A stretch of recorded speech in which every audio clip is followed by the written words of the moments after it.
Okay, I want to try a little experiment to kick things off today.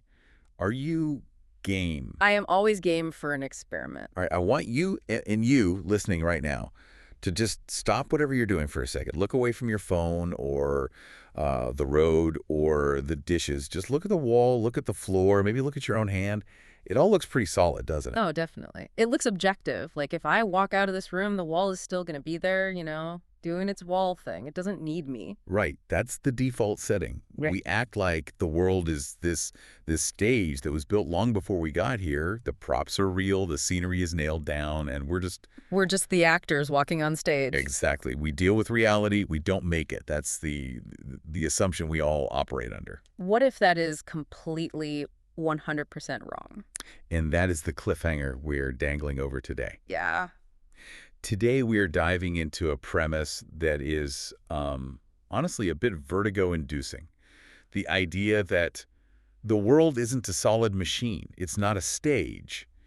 It's actually more like a collective dream. And that looking at it isn't passive, it's creative. It's a creative act that actually puts it there. It sounds like something out of science fiction, or maybe something you'd hear at a very intense philosophy seminar at 2 in the morning. But we're not pulling this out of thin air. We are doing a deep dive into the work of Paul Levy. And Levy is such a fascinating character to anchor this, because he sits at this really unlikely intersection. He's not just a theorist in some ivory tower. Right. On one side, he's been a practitioner of Tibetan Buddhism for, over 30 years? And on the other, he's a deep, just obsessive student of quantum physics. Which usually don't go together. You've got ancient spirituality in one corner, incense, meditation robes, and then cutting-edge hard science in the other, particle accelerators, chalkboards. But Levy's whole thesis, which he explores in his book, The Quantum Revelation, is that these two fields are actually shouting the exact same thing at us. And I have to mention, purely for street cred, Oh, yeah. that book has a cover endorsement from Sting. Sting, calling it mind-blowing. If the police are involved, I'm listening. Exactly. If it's good enough for Sting, it's good enough for us. So we're basing this deep dive on a really extensive conversation Livy had with the astrologer Pam Gregory. And they break down this idea that our attention, literally just where we point our mind, is a superhero power. A power that doesn't just perceive reality, but, well, it manifests it.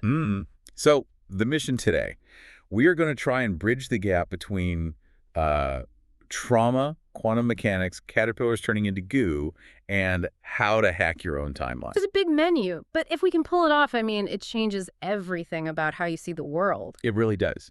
But before we get to the quantum physics and all the universe-bending stuff, we have to start with Paul Levy's own story, because he didn't start out as a guru or a scientist. He actually started out as a patient. Yeah, and this is crucial context. In the source material, Levy is incredibly vulnerable about this. His entry point into these high-concept ideas wasn't academic, it was traumatic. He talks about his early life being just defined by severe family trauma, specifically with his father. He describes being in his early 20s and just being in this state of deep psychological suffering. And because he was in so much pain, he turned inward. He started meditating. And we aren't talking about 20 minutes with a mindfulness app before bed. This was survival mode. Totally. He was looking for an escape or at least some kind of resolution to the pain. And then at age 24, the dam it broke. He describes it as being hit by a bolt of lightning. But not a literal weather event. He wasn't standing in a field or anything. No, an internal one. He was meditating and he felt this massive ignition of energy in his brain. And in that moment, the filter just dropped. He had this overwhelming realization that reality, what we call the real world, is dreamlike. He saw, viscerally, that we are all conjuring our experience moment by moment. Right. So, okay, imagine you're 24. You suddenly feel like you've cracked the code of the universe. You realize, wait, this is all a shared dream. None of this is solid. He was ecstatic. He was, manic with this enthusiasm. But here's the problem. Yeah. The world doesn't usually respond well when you run around telling everyone that reality isn't real. No, it does not. If you go up to strangers and tell them they're dreaming, they don't give you a book deal. They call the authorities. And the people around him, they didn't see an enlightened master. They saw a young man having a breakdown. And to be fair, from the outside, it probably looked exactly like a breakdown. Yeah. It did. And the consequences were severe. He was hospitalized, diagnosed as mentally ill. He spent the next couple of years in and out of psychiatric hospitals being told he had a chemical imbalance, that he was broken, That his brain was misfiring. He calls it his descent into the underworld. which is just the terrifying place to be. You have the medical authority, Yeah. the people who are supposed to know how reality works, telling you your perception is wrong. But this is the plot twist, and it's the key to his whole career. He didn't accept the diagnosis. That takes so much resilience, to stand your ground when everyone is saying you're wrong. Yeah, deep down, he knew he wasn't crazy. He knew he had seen something true, even if he didn't have the language for it yet. He knew that lightning bolt was real. And that's where the deep dive really begins. He eventually realized that this madness was actually a spiritual emergency. It was an awakening process that his system it couldn't handle yet. He didn't have a framework. So he went looking for a map. He needed a map of the territory he'd stumbled into. Exactly. And first, he found Tibetan Buddhism, which has talked about the dream nature of reality for centuries.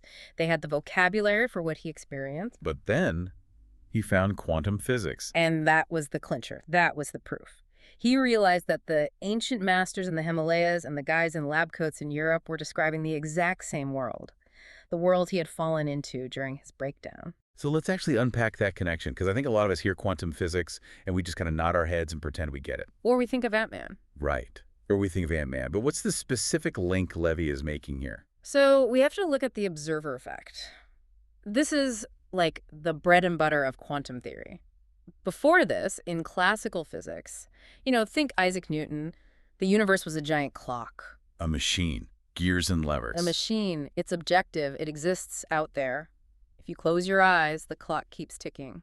You are just a passive observer looking at it. Like looking at a painting on a wall. The painting doesn't care if I look at it or not. It's just paint on canvas. It's static. Correct. But about 100 years ago, quantum physics came along and took a sledgehammer to that clock.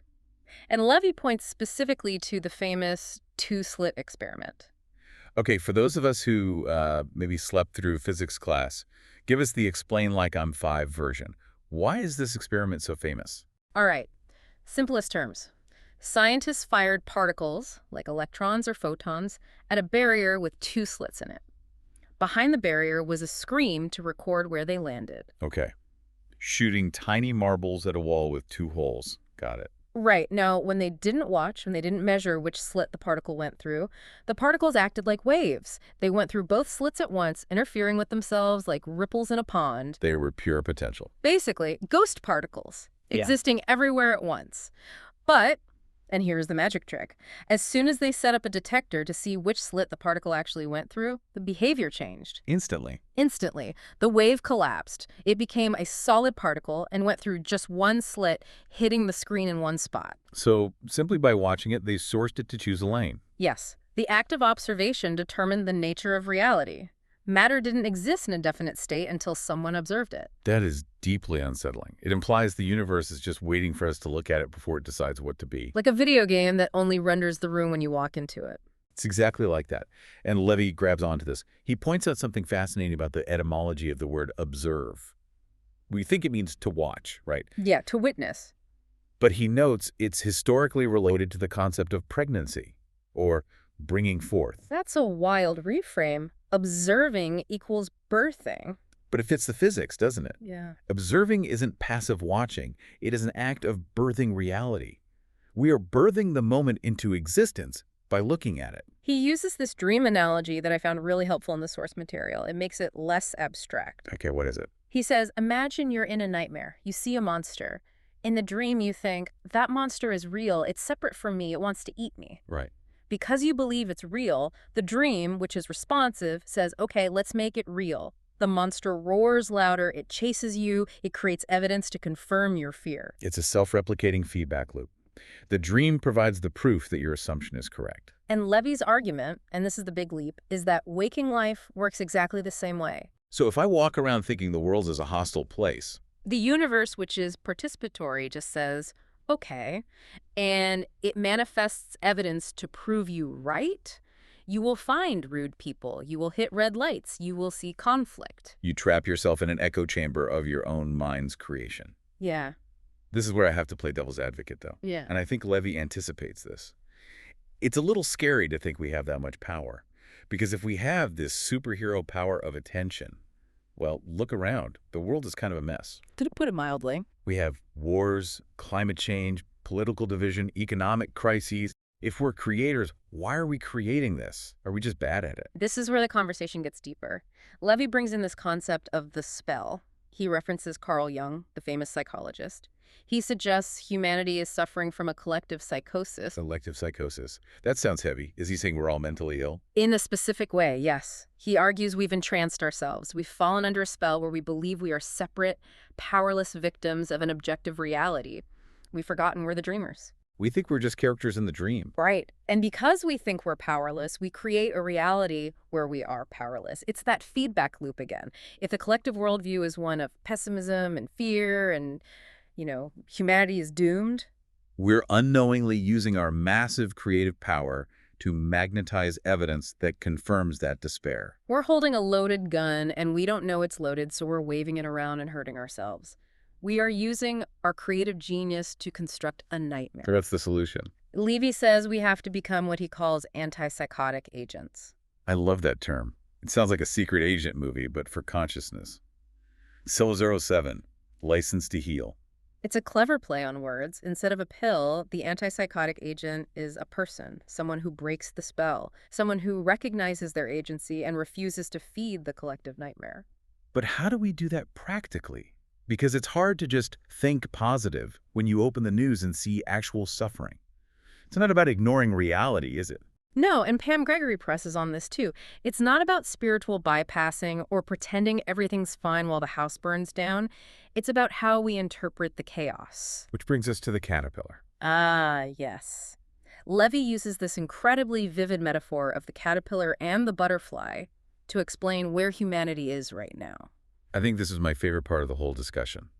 It's biological, but it feels almost religious in how it explains suffering. It's a perfect analogy. So consider the metamorphosis. A caterpillar doesn't just sprout wings and fly away. It wraps itself in a chrysalis, and then it dissolves. It turns into goo. Literally, Levy calls it liquid goo. It's an enzymatic soup. If you open the chrysalis at that stage, you wouldn't see a bug. You'd see chaos. It's having an identity crisis. It's not a caterpillar anymore, but it's not yet a butterfly. It's in the bardo, as the Tibetans would say, the in-between state. Exactly. But then, inside this goo, these new cells start to appear. And biologists actually called them imaginal cells. Imaginal cells, that's too perfect. It is. These cells hold the blueprint of the butterfly. But here's the kicker, and this is the part that blew my mind. The caterpillar's old immune system views these new cells as invaders. Wait, really? The caterpillar tries to kill its own future. It attacks them. It creates a war inside the chrysalis. The old system fights to maintain the status quo. But Levy points out that this attack is crucial. How so? The conflict actually strengthens the imaginal cells. It forces them to replicate faster, to connect with each other, until they eventually overwhelm the old system and the butterfly is born. That is... wow. So if we apply that to us, to the headlines, to the political polarization... we are in the goo. we are definitely in the goo. The chaos, the conflict, the systems breaking down, the pushback against new ideas. Levy argues that isn't a sign that something has gone wrong. It's a sign that the metamorphosis is happening. The conflict is necessary friction for the evolutionary jump. And if you're listening to this and this resonates with you, you are likely one of those imaginal cells. Your job isn't to fight the goo, it's to connect with other imaginal cells and hold the vision of the butterfly. I want to pivot to another concept Levy introduces because it connects this biological idea back to the physics. It comes from the Tibetan tradition, the concept of terma. Yes, terma, which translates to hidden treasures. It sounds like something out of Indiana Jones. A little bit. In Tibetan Buddhism, there's this belief that the great masters like Padmasambhava would hide teachings or objects. Sometimes they'd hide them in the earth, in rocks or lakes, but sometimes they would hide them in the mind itself. And the idea is they stay hidden until the exact moment humanity is ready for them. Right. They are time-release wisdom, like keys encoded into reality that unlock when the time is right. Now, here's Levy's radical theory. He believes quantum physics is a modern-day terma. Quantum physics is a spiritual treasure. Well, think about when it emerged. Around 1900 with Max Planck, Yeah. What was happening then? The Industrial Revolution was peaking. Scientific materialism was the law of the land. Exactly. We thought we were just biological robots in a dead universe. God was dead, magic was dead, we were spiritually drying up. So Levy suggests the collective mind dreamed this science into existence to compensate for our overly one-sided, rational worldview. A wake-up call disguised as advanced mathematics. He gives a really practical, small-scale example of this time capsule idea that I think everyone can relate to, the water bottle. Right. He says, imagine he needs to remember to take his water bottle with him in the morning. So the night before, he puts it right in front of the door. We've all done that. I can't miss it if I trip over it. But look at the mechanics.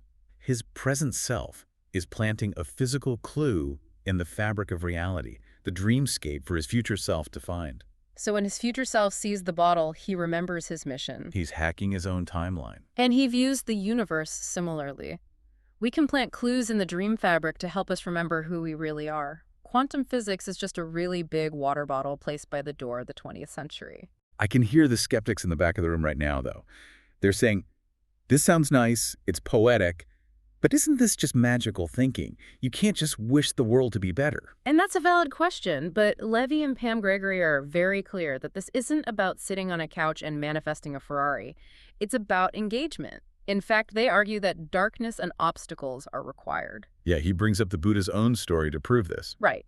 The story goes that right before the Buddha attained enlightenment, he was assaulted by the demon Mara. All the dark forces, all the temptations, all the fears came at him at once. It wasn't a peaceful walk in the park. Not at all. Levy notes that the great masters didn't become enlightened because life was easy. They became enlightened because they used the obstacles as fuel. The darkness helped the Buddha develop the muscle of realization. So the obstacles aren't in the way, they are the way. Precisely. The friction creates the fire of awakening. If everything was perfect, you'd never wake up. You'd just keep sleeping comfortably in the dream. Okay, but let's bring this down to the ground. How does my personal awakening help the world? Because sometimes I feel like, okay, I'm working on myself, I'm meditating, I'm trying to be an imaginal cell. But the world is huge. Does my little shift really matter? Well, Jung has another great analogy for this that Levy cites, the sugar water. Unpack that one. Imagine you have a glass of water and you're dissolving sugar into it, grain by grain. For a long time, the water just looks like clear water. It seems like nothing is changing. The grains just dissolve and vanish. It's invisible work. You don't see the progress. But you're reaching a saturation point. Right. And eventually, you add just one more tiny grain and suddenly, crystallization. The whole structure changes instantly. So individual awakening is like adding those grains of sugar. Yes. You might feel like your personal work, your meditation, your shift in perspective, it doesn't matter in the grand scheme. But you might be that one grain that causes the collective crystallization. That's empowering. It stops you from feeling so small. It gives meaning to the days where you feel like you aren't making a dent. Absolutely. So what's the practical application here? Aside from waiting for crystallization, they talk about Post-it notes. Literally using reminders. Yeah. Levy and Gregory suggest putting Post-it notes around your house or on your computer monitor, and they can say things like, where is your attention right now? Or, what are you dreaming? What are you dreaming? That's a good one. Because we default to the nightmare. We default to, I'm not good enough, or the economy is crashing, or my boss hates me. We spin these stories. We need to interrupt that pattern. The goal is to become what Levy calls a quantum activist. Again, I love the terminology. Yeah. But distinguish that from a regular activist. This isn't about protesting. It can include protesting, sure, but regular activism is usually about fighting against something out there. Quantum activism is about changing the source code in here. It's an inside job. It's changing the world through being, stabilizing a frequency of compassion or lucidity. Because if reality is a shared dream, your state of being ripples out and affects the entire dreamscape. You are changing the probability field for everyone else. So let's get this all home. We've covered a massive amount of ground today. For sure. We started with the idea that the world isn't an objective machine, but a participatory dream. And that we've been traumatized and entranced into thinking we're powerless, which creates that feedback loop of despair, that collective psychosis. But like the caterpillar turning into goo, the chaos we see is actually evidence of a transformation.